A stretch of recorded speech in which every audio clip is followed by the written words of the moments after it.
कि पंजाब में जो कुछ भी हुआ प्रधानमंत्री के साथ उसके पीछे वहां राष्ट्रपति शासन लगाने की मंशा है केंद्र सरकार की, तो बिहार में भी इस तरह की स्थिति पैदा हो सकती है। और नीतीश कुमार अगर दाएं बाएं करेंगे तो बिहार में राष्ट्रपति शासन लग सकता है, और राष्ट्रपति शासन के बाद भारतीय जनता पार्टी अपने कुनबे को मजबूत करके सीधी लड़ाई में राष्ट्रीय जनता दल के साथ लड़ सकती है। पशुपति कुमार पारस के स्वर बदले हैं, और पशुपति कुमार पारस ने कहा है कि यदि वो माफी मांग लें, अपनी पुरानी गलतियों का क्षमा मांग लें, तो मैं उन्हें एक्सेप्ट करने के लिए तैयार हूं, फिर से हम एक हो सकते हैं। हाल फिलहाल में आपने पशुपति कुमार पारस का बयान सुना होगा, जिसमें उन्होंने स्पष्ट तरीके से अपने संसदीय क्षेत्र में कहा था, क्योंकि पशुपति कुमार पारस को पता है कि आने वाला जो चुनाव होगा उसमें उन्हें अपने बेटे को भी स्थापित करना है, और इसके लिए उनको चिराग पासवान और पूरे रामविलास पासवान का नाम जो है उसको अपने साथ रखना होगा। आरसीपी सिंह के पास अभी भी कहा जाता है कि कुछ ऐसे विधायक हैं जो सत्ता के लिए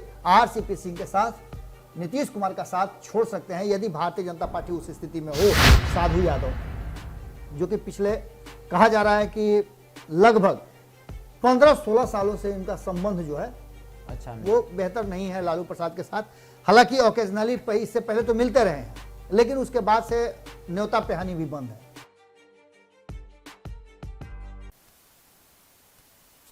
नमस्कार, भारत लाइव देख रहे हैं आप, और ये रातों रात है जहां हम हर समय उस खबर पर चर्चा करते हैं जो खबर कहीं ना कहीं आगे सत्य साबित होती है। लगातार जो खबर चलती हुई रहती है उसके आधार पर हम लोग अंदाजा लगाते हैं कि आने वाले दिनों में इस खबर के आधार पर क्या कुछ घटनाएं हो सकती है।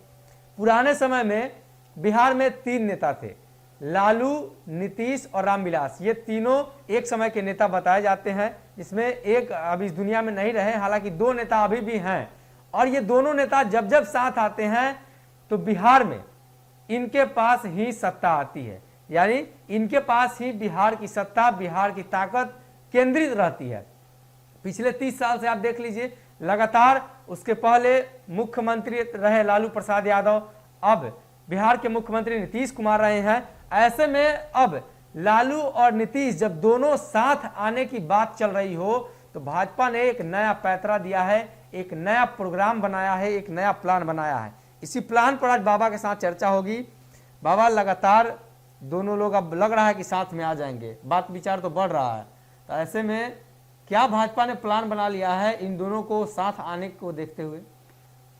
सनी, ये कोई नया प्लान नहीं है जी। आपने जैसा कि शुरुआत किया है कि बिहार में ये 3 नेता थे, बीच में फिर कहीं ना कहीं इन लोगों ने एंट्री करा दी सुशील मोदी की, जिसके जरिए कहीं ना कहीं भारतीय जनता पार्टी की भी एंट्री हो गई इसमें जी। लोक जनशक्ति पार्टी को जब जब जरूरत महसूस हुई है तब तब वो कभी नीतीश कुमार के पाले में, कभी लालू प्रसाद के पाले में, और हमेशा नीतीश कुमार के पाले में जब भी लोक जनशक्ति पार्टी गई है तब तब फायदा नीतीश कुमार का हुआ जी।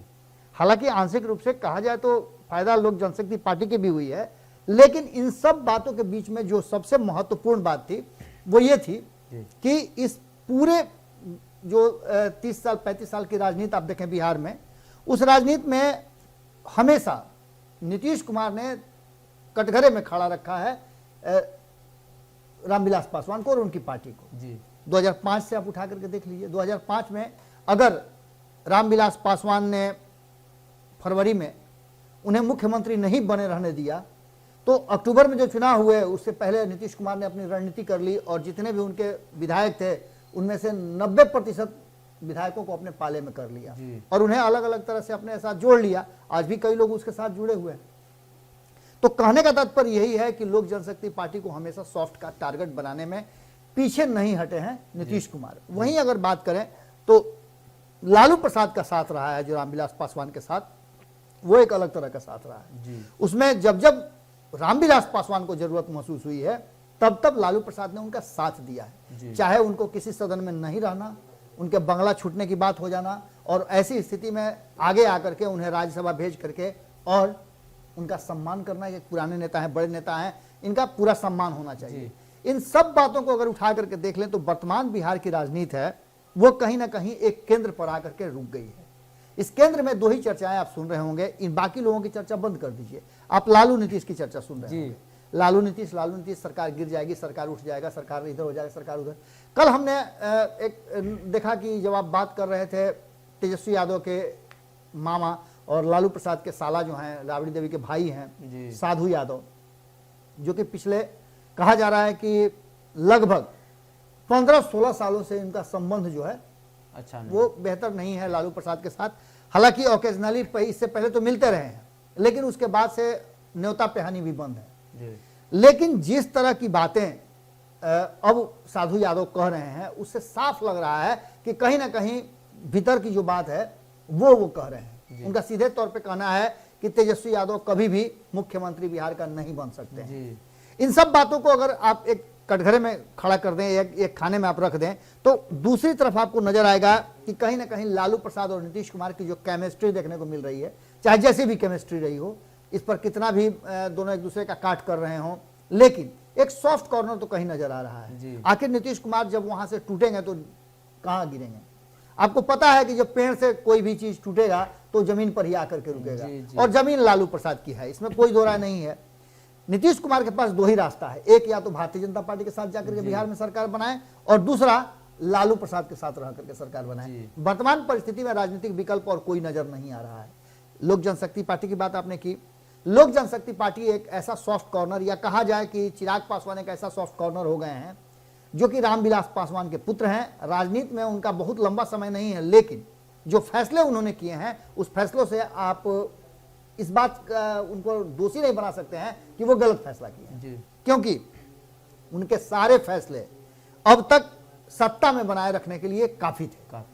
दूसरी सबसे महत्वपूर्ण बात कि 2020 के चुनाव में उन्होंने जो फैसला लिया, उस फैसले के समय में पशुपति कुमार पारस भी थे। अगर पशुपति कुमार पारस नहीं थे तो पशुपति कुमार पारस उनको रोक सकते थे, लेकिन उन्होंने ऐसा कुछ काम नहीं किया। और जब ये सारी चीजें हो गई तो उसके बाद वो कहते हैं, जब पार्टी अलग हो गई, जब अपने आप को अलग कर लिया, तब उन्होंने शुरू कर दिया कहना कि वो गलत कर रहे थे। आज उनके सुर बदले हुए हैं। आपको याद होगा, आज से 1 महीना पहले इसी मंच पे हम लोगों ने कहा था कि तब तक चाचा भतीजा अलग हैं जब तक अमित शाह नहीं चाह रहे हैं। अमित शाह जिस दिन चाह देंगे उस दिन चाचा भतीजा के स्वर और सुर दोनों बदल जाएंगे और संबंध ही बदल जाएगा। बंगला वापस हो जाएगा और उस बंगले में फिर मिलजुल करके रहने लगेगा। जो एक सिलाई मशीन लेकर के और एक हेलीकॉप्टर उड़ा रहे हैं, वो कहीं ना कहीं ध्वस्त हो जाएगा और बंगला फिर से इन लोगों का हो जाएगा। उस तरफ कहीं ना कहीं अब देखिए कि बयानबाजियां शुरू हो चुकी हैं और रास्ते भी निकलने लगे हैं। हाल फिलहाल में आपने पशुपति कुमार पारस का बयान सुना होगा, जिसमें उन्होंने स्पष्ट तरीके से अपने संसदीय क्षेत्र में कहा था, क्योंकि पशुपति कुमार पारस को पता है कि आने वाला जो चुनाव होगा उसमें उन्हें अपने बेटे को भी स्थापित करना है, और इसके लिए उनको चिराग पासवान और पूरे रामविलास पासवान का नाम जो है उसको अपने साथ रखना होगा जी। और ऐसी स्थिति में उनके पास विकल्प के नाम पर भले ही वो चंद क्षणों के लिए जदयू के कहने में, या ललन सिंह के कहने में हो, या नीतीश कुमार के कहने में हो, या आरसीपी सिंह के कहने में हो, जिसके कहने में भी हो, पार्टी का खंड तो कर ही दिए। जो बदला लेना था वो जदयू ने ले ही लिया और भाजपा उस पर कुछ कर नहीं पाई। लेकिन भाजपा को कहीं ना कहीं इसका घाटा हो रहा है जी।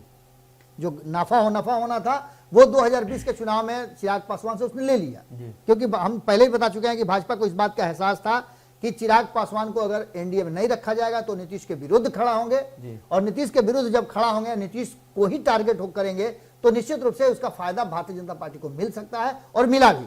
लेकिन अब जब 5 राज्यों में चुनाव होने हैं और बिहार में खटपट चल रहा है, तो एक बार फिर से हथियार के रूप में भारतीय जनता पार्टी चिराग पासवान को अपना सकती है।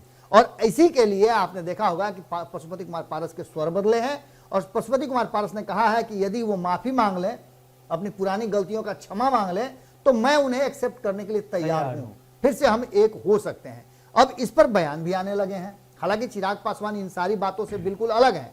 वहीं दूसरी तरफ चिराग पासवान का एक बयान और उनकी पार्टी की तरफ से आना कि आज से 1-1.5 महीना पहले तक आपने सुना होगा चिराग पासवान कहते थे कि हम किसी न किसी गठबंधन का हिस्सा होंगे जी।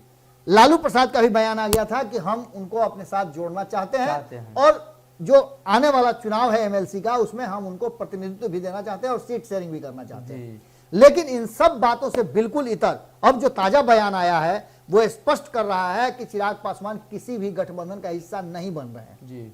आपने उपचुनाव में देखा, चुनाव तो लड़े वो, और डैमेज किसको करने गए थे जी?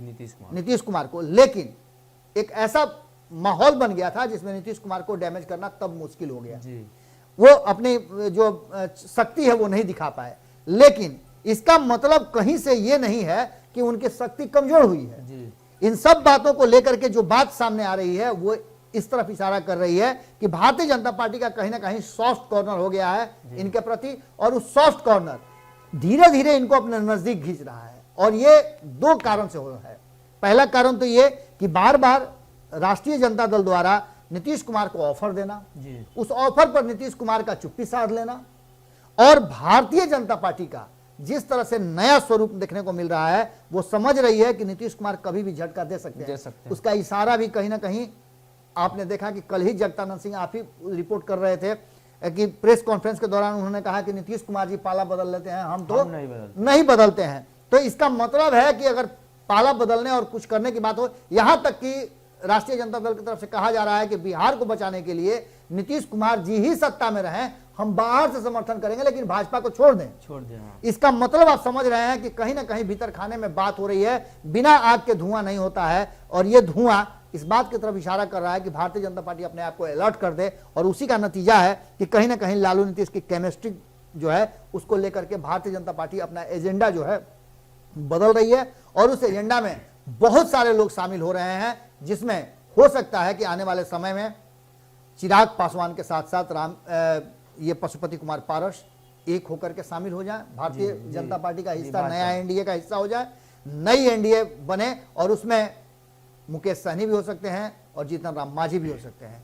अब देखने वाली बात यह होगी कि इसमें कितना बड़ा दाव नीतीश कुमार खेलते हैं और किस तरह से आरसीपी सिंह को यूज किया जाता है, क्योंकि आरसीपी सिंह के पास अभी भी कहा जाता है कि कुछ ऐसे विधायक हैं जो सत्ता के लिए आरसीपी सिंह के साथ नीतीश कुमार का साथ छोड़ सकते हैं यदि भारतीय जनता पार्टी उस स्थिति में हो। लेकिन वर्तमान परिस्थिति में भारतीय जनता पार्टी के पास सत्ता तक पहुंचने के लिए कोई भी आंकड़ा नहीं बनता है। जब वो भारतीय जनता पार्टी नीतीश कुमार के से अलग हो जाएगी तो उसको जरूरत पड़ेगी कहीं ना कहीं राष्ट्रीय जनता दल की, और सत्ता से बेदखल होने का मन बना करके यदि भारतीय जनता पार्टी फिर से चुनाव कराने की तरफ बढ़े, जैसा कि खबरें आप सुन ही रहे होंगे कि लगातार ये बात चर्चा में आ रही है कि पंजाब में जो कुछ भी हुआ प्रधानमंत्री के साथ, उसके पीछे वहां राष्ट्रपति शासन लगाने की मंशा है केंद्र सरकार की, तो बिहार में भी इस तरह की स्थिति पैदा हो सकती है, और नीतीश कुमार अगर दाएं बाएं करेंगे तो बिहार में राष्ट्रपति शासन लग सकता है, और राष्ट्रपति शासन के बाद